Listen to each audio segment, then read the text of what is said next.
दर्शको माझा महाराष्ट्रामध्ये आपलं सरसे स्वागत आहे। आताच आपण पाहिलं की मुरगुडचे नगराध्यक्षपदी ज्यांचं विराज मानलेले त्यांचा सिंहाचा जो वाटा आहे ते माजी खासदार संजय दादा मंडलिक आपल्यासोबत आहेत। त्यांच्याकडून जाणून घेऊया की त्यांचं काय मत आहे।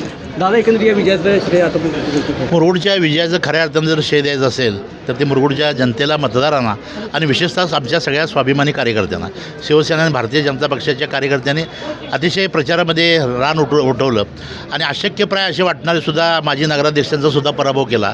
यामध्ये प्रामुख्यानं तिथल्या स्वाभिमानी कार्यकर्त्यांचा हा विजय आणि म्हणून मी तर मी मुरगुडचा नागरिकसुद्धा नाही, मी चिमगावचा नागरिक आहे। पण या मुरगुडचा मंडलिक साहेबांचं असलेलं त्यांचं आजपर्यंतचं कामाचं एकूण कामं ज्यांनी केलेले आहेत त्यामुळे लोकांनासुद्धा वाटत होतं की मंडलिक साहेबांच्या या विजयाला मोठ्या प्रमाणावर ताकद द्यावी।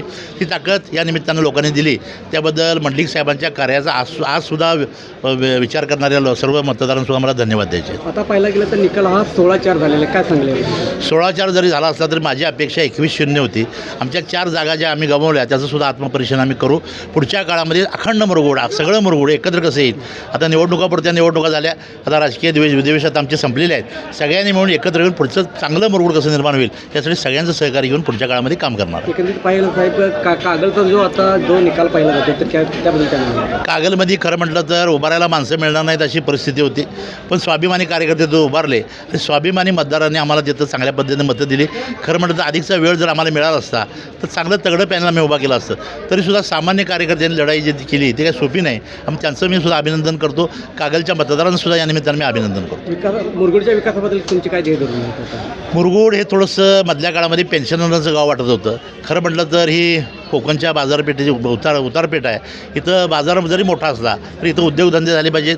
इथल्या लोकांना, सर्वसामान्य लोकांना पाणी असेल, घनकचऱ्याचं व्यवस्थापन असेल, जी कामं यापूर्वी आम्ही करायला सुरू केलेली आहेत त्याची पूर्तता असेल, ही सगळी कामं आपल्याला करायची आहेत आणि मुरगुड नगरीची भरभराट व्हावी या पद्धतीचं काम मुरगुडच्या सर्व सुजाण नागरिकांना विचारून पुढच्या काळामध्ये काय करायचं या पद्धतीचा जाहीरनामा आम्ही केला होता।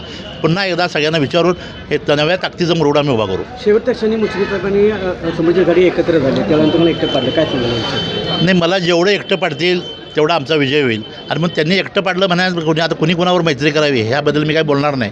खरं म्हटलं तर कागल तालुक्यामध्ये मंडलिक साहेबांनी त्यांना निर्माण केलं आणि ते काय फार मोठे आज जरी मंत्री झाले असले तरी जिल्हा परिषद आणि पंचायत समितीला मी एकदम आम्ही निवडून आलो आहे, त्यामुळे फार मोठ्या वल्गना त्यांनी करण्याची गरज नाही आणि मुरगुडकरांनी नव्हे तर कागल तालुक्यात त्यांना दाखवून दिलं आहे हे त्या पुढच्या निवडणुकीमध्ये काय घडणार आहे। आणि किती जरी पैशाचा वापर झाला, किती जरी ताकद त्यांनी वापरली तरीसुद्धा कागलची स्वाभिमानी जनता त्यांना टक्कर दिल्याशिवाय राहणार नाही। ज्या गावच्या बोरे आहेत त्याच गावच्या बाबड्या आहेत, या निमित्तानं सिद्ध झालं। आता या आगामी येणाऱ्या जिल्हा परिषद आणि पंचायत समितीच्या निवडणुकीबद्दल तुम्ही काय सांगा?